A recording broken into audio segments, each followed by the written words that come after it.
നീ എന്താ മാറി നിക്കണേ? അതെ, നീ തന്നെ. നീ എനിക്ക് വേറെ അല്ല കേട്ടോ.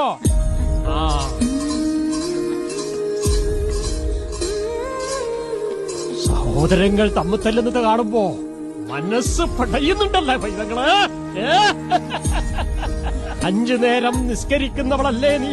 തമ്പുരാനെ എന്ന് കൈകൂപ്പി പ്രാർത്ഥിക്കുന്നവളല്ലേ നീ? വിഷമിക്കണ്ട. ഭ്രാന്തി പിടിച്ചൊരു സമൂഹമാണ് ചുറ്റിലും. വിഷമിക്കണ്ട പൈതങ്ങളെ. മുത്തപ്പൻ കൂടെയുണ്ട് കേട്ടുവാ.